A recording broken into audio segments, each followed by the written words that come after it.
Excuse me, guys? Can white people join the Black Panthers? I think we are ready.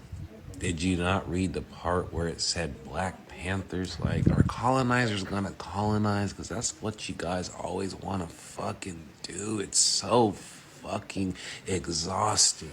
White people see a movement going on. Then they're like, oh, I wanna get on board. I wanna do that.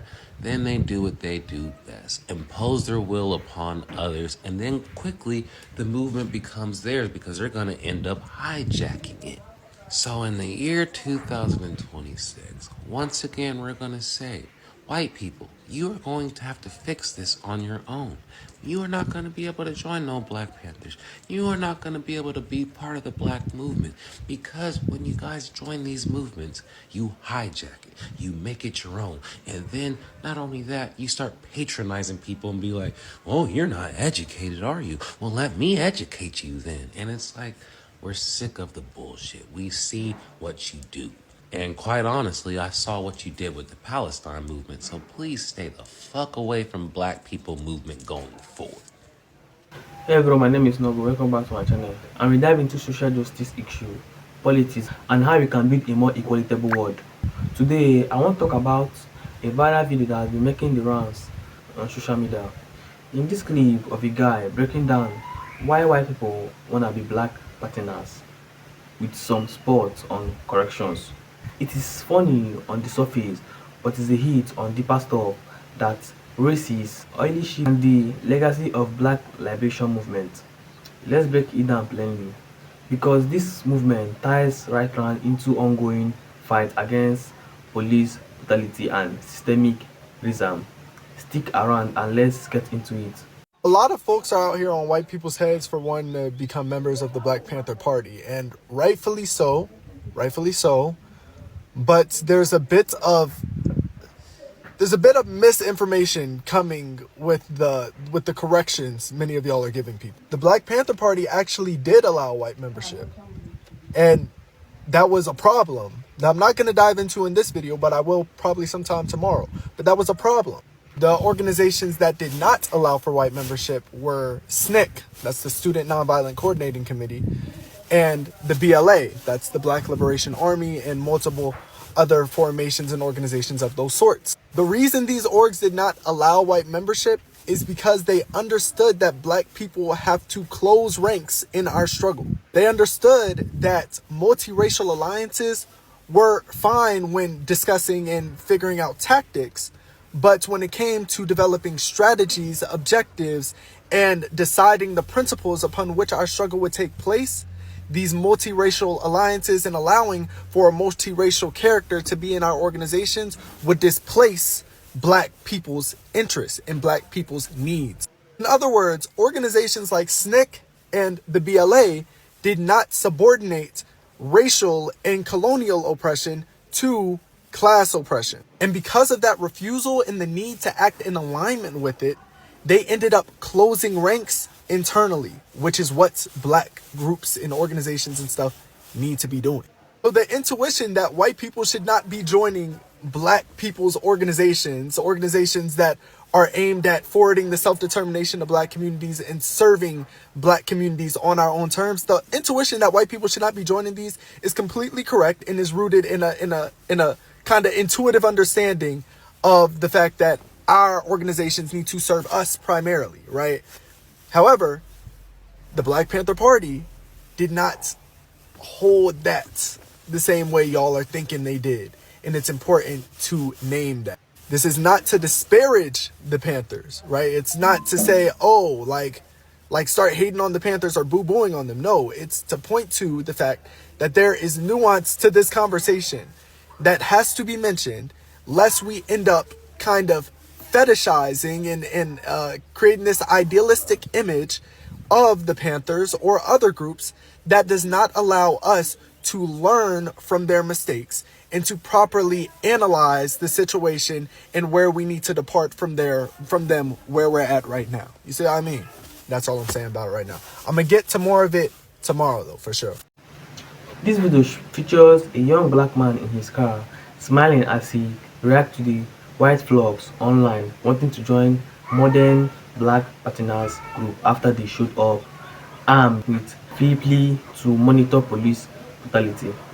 These groups draw from the original Black Panther Party's legacy of fighting racism, poverty, and co-ops through community programs. The correction highlights that the Panther were about Black self-determination, not open membership for whites. Alliance with white radicals existed, but white should show focus on dementing white supremacy in their own spaces, support black-led efforts, push for defunding police and operation without centering themselves. This this avoids appropriation and builds through solidarity in the fight against systemic oppression. Can white people join the Black Panthers? I think we ready. What if I told you there was an organization that was specifically started for white people that supported the Black Panthers but didn't want to interlope in what the Black Panthers were doing when it came to black liberation? They were called the White Panthers. They were an anti-racist collective that was founded in 1968. Their founders were Pun Plomidon, Lenny, and John Sinclair. It was started because Huey P. Newton was asked what white people can do to support the Black Panthers, and his answer was to start a similar organization to stand with them. The group was deeply rooted in counterculture, rock and roll, marijuana legalization, free love, and psychedelic consciousness.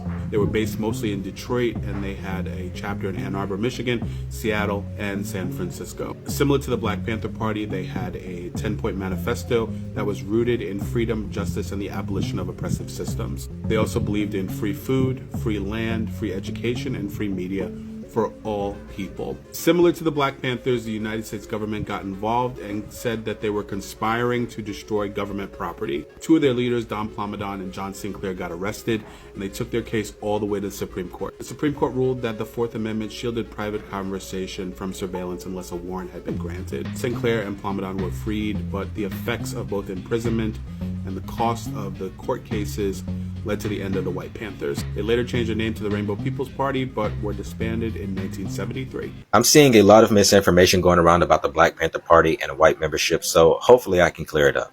But the idea that the Panthers didn't allow white members is misleading, and I think people are mixing up the Black Panther Party with other groups like SNCC and the Black Liberation Army, and I think they're doing that by accident. But those groups and organizations did limit or reject white membership, and honestly, that made sense for what they were trying to do and accomplish around that time. Now, SNCC even had white members at first, but by 1966, they moved away from that idea because they were more starting to focus on black self-determination and black liberation. The Black Panthers, on the other hand, was different. The Panthers believed in the Rainbow Coalition, which meant people of different races, different groups, and different cultures could be involved and join.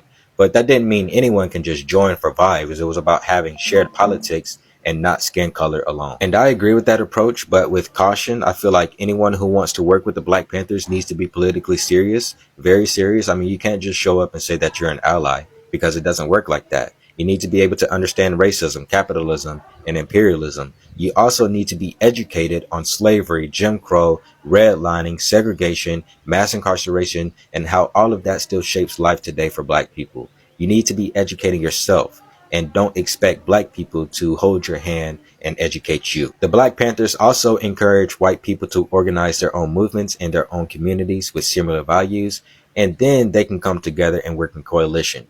And that matters, but solidarity doesn't mean taking over Black spaces or speaking for Black people. I'm gonna say that again.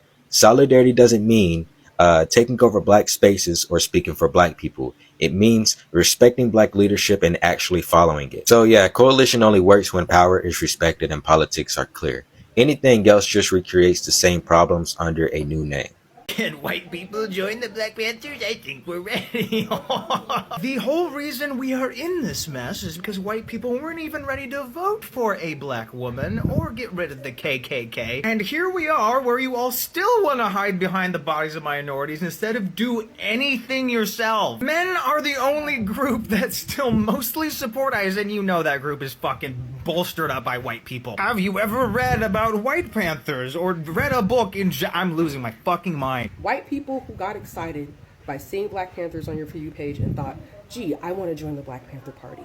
I need you to lock in with me. The original Black Panther Party, a la Oakland, California, 1969, disbanded in 1982, largely because of internal squabbling and legal issues related to COINTELPRO. After that, there were some ex-members of the Black Panther Party, some ex-members of the Nation of Islam that started their own versions of the Black Panther Party. Some of them being black nationalists, some of them being black separatists, and some of them getting rid of black nationalism altogether, as we see with the Philadelphia version of the Black Panther Party.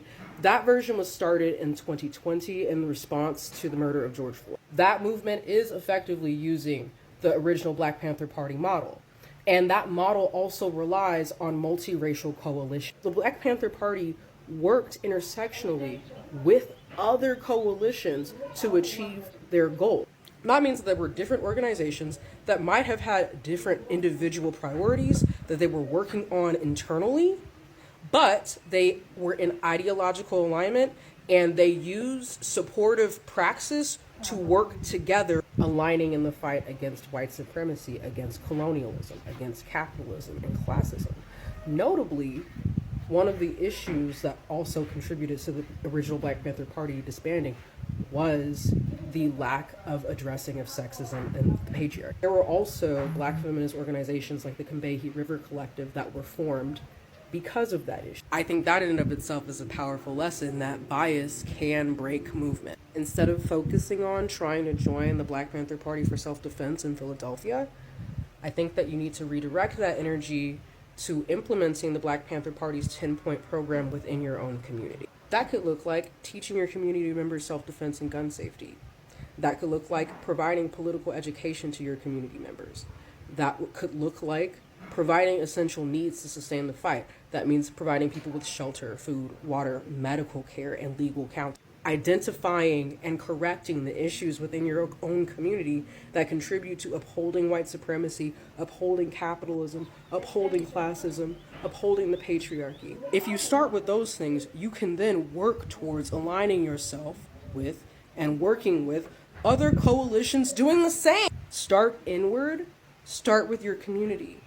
Y'all are not white saviors to the Black Panther Party, and the Black Panther Party isn't coming to save you. You can contribute by saving yourself and helping other people to save themselves along the way.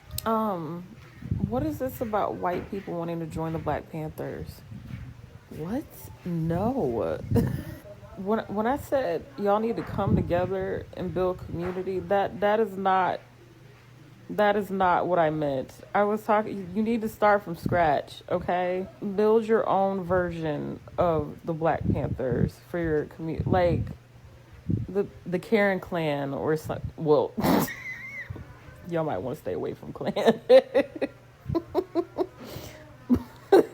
But maybe you could take some of the white people names I've thrown on here. I'd be okay with that. Appropriate that. With the porcelain posse. What's another one I said? The unpigmented progressives. The sunscreen warriors. Take one of those. You don't need to be in the black... No. That's my take on this. It's a reminder for better allyship in our movement. Check out Black-led Urge and let's keep pushing for change. Drop your thoughts below, like and subscribe, and hit the bell. Thanks for watching.